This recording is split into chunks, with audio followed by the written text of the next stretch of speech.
Good evening, this is Cam, here to drive you crazy, and welcome back to Boston Sports Talk number 7. So we'll just jump straight into this one because there's something a little bit different that I want to do toward the end of this video. So we'll jump straight into right now the Boston Bruins, which unfortunately had their loss today against the Penguins 1-0, which now falls the Boston Bruins to 27, 14, and 6. Luckily for them, they didn't go anywhere on their standings, so they're still at the 4th position. But very surprisingly, which kind of caught me off guard until I realized it just this before this recording, which is the fact that the Penguins now are actually sitting at the number 1 seed. So with them having the 32, 14, and 3 with 67 points, and Bruins having 60, but Capitals are still at 66 points, and Islanders are at 63 themselves. So I was kind of surprised to see that number 3 Penguins went right up to the top with the amount of points that they were able to get. And that's why knowing that we had lost to them today really brings a little extra out of me that says, man, what it could have been knowing that if we actually did go and win this game. Get that extra point available for ourselves and do just that much better in our standings. Because again, it amazes me that we had really good game against the Sabres and then had a very bad loss against the Sabres the very next game, and then immediately now knowing that we lost to the Penguins as well. So unfortunately we are on a 2-game losing streak, and I will just definitely have to say I am surprised that we were able to have such a good run and then immediately just kind of lose it at the end, where we've lost 2 in a row now. But we do play the Penguins again in 2 days, so hopefully we'll be able to get a little bit of a bounce back kind of game from that, and then another game against the Sabres. So should be good all around. I do believe that the Bruins have a good chance to bounce back, but I cannot see them losing to the Penguins 2 times in a row and then go back to the Sabres team, which we did split on that last 2 games as well. So hoping that our Bruins will start doing a little bit better, be able to get more points. Again, it's so weird to know that we have a good team, a young team. Obviously they're not truly experienced, but from what they were proving at the beginning of the season is still not showing itself now coming to this playoff push. So again, the Bruins have a chance to do good. Let's just see how far they can go on with it. And right into the Boston Celtics now. So Celtics, unfortunately, are kind of slipping again after a very, very bad loss to the Charlotte Hornets today, 125-104, making the Celtics fall back into that sixth seed. Now, I don't want to give any discredit to the Hornets. You know, they are the 8th seed. They are considered right now a playoff team.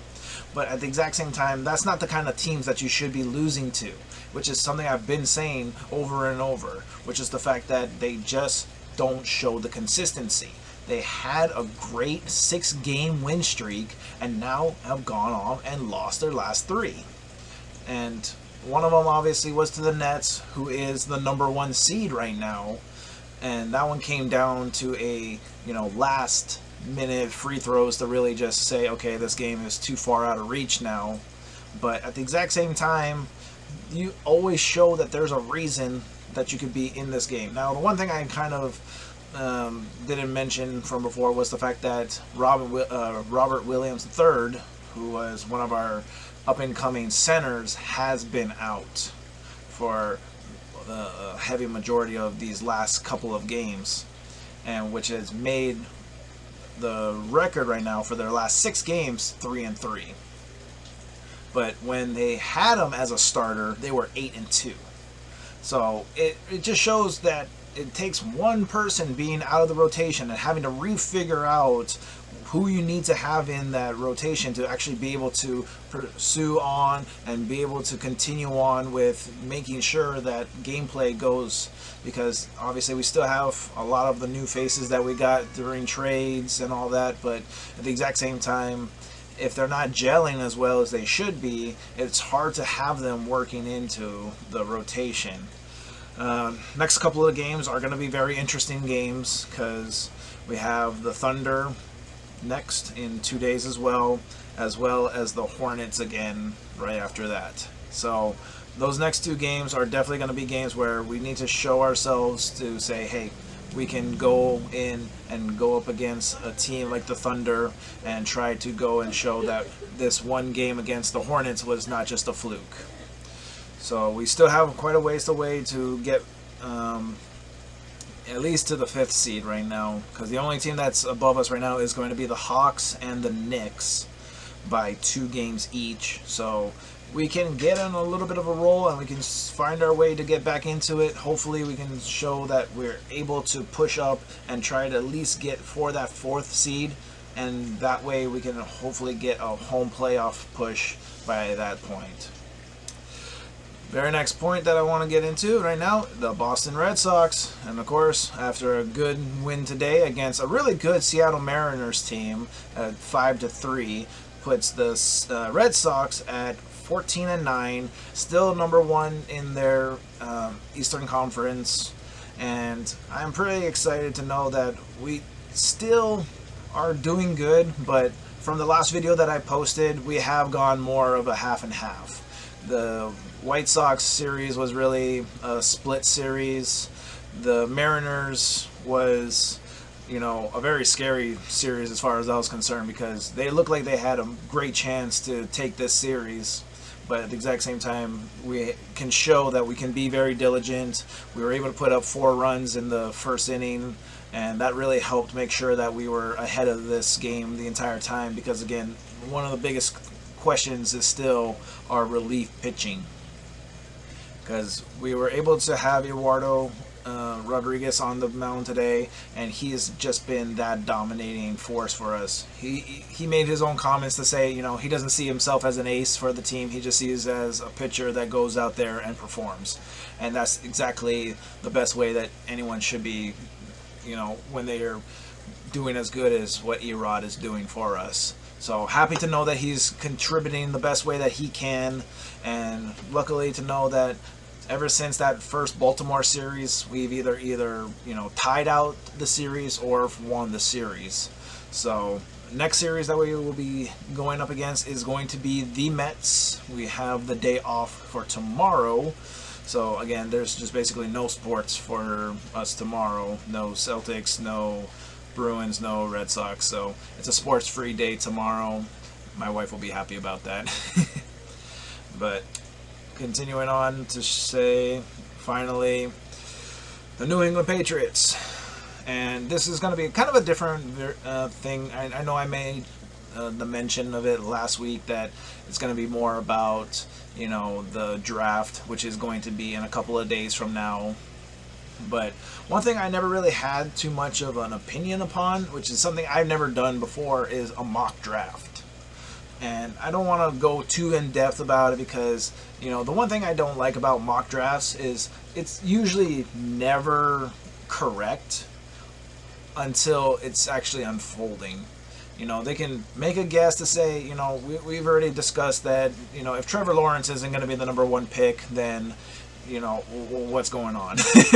Because that number 2 pick is going to be Trevor Lawrence no matter what.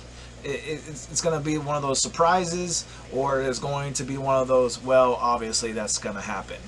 But the one thing I just want to share on my side of it is just a mock draft that basically people are talking about, which was let's see, I got a few that were showing that should be either the number 15 pick or what the Patriots would try to do to make up for, the trading that they could do to go up, or see if what I had mentioned from my last video about maybe a trade back to get something from someone else. But for what I have right now is basically the opinions and things that I actually agree with.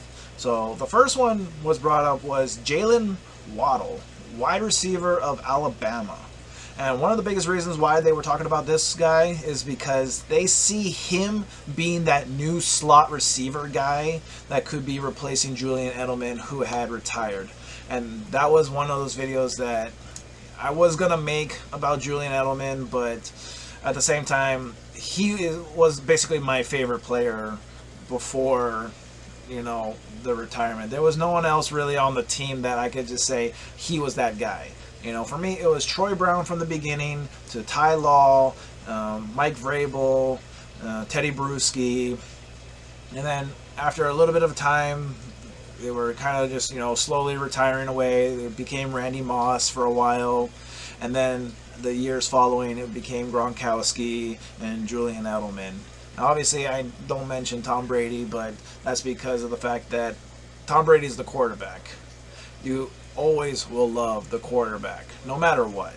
So it's showing the appreciation to the other players that are on that team that deserve to have that recognition. And I was always a defensive favorite kind of guy until it became more of that Tom Brady show on the high-powered offensive side.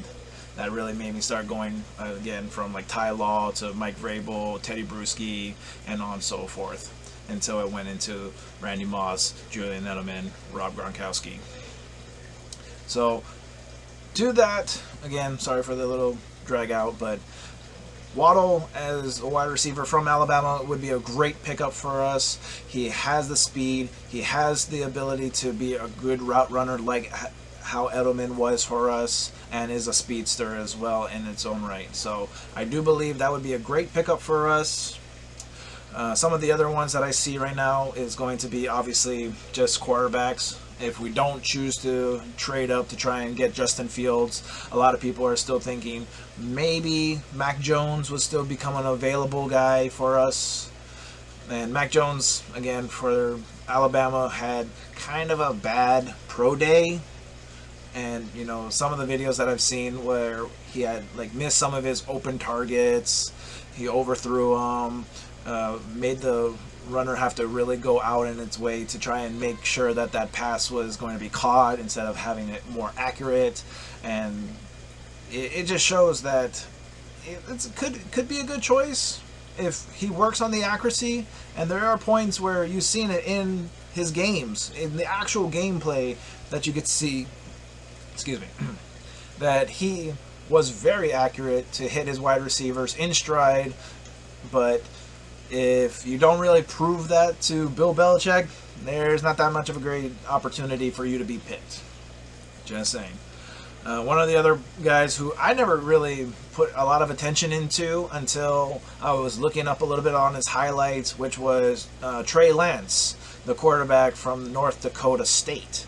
This guy was mentioned quite a few times, and I just never saw as a reason why he was someone to be looked at. But in his own right, he kind of reminds me of what Jordan Love was, a good pocket maneuvering kind of guy, but he doesn't choose to scramble too much. He's always aware of downfield, and yet he is able to break away sometimes to be able to pick up the few yards in a scramble itself. So to me, that was a really good look at for the guy. I do believe he could be very much a good pickup.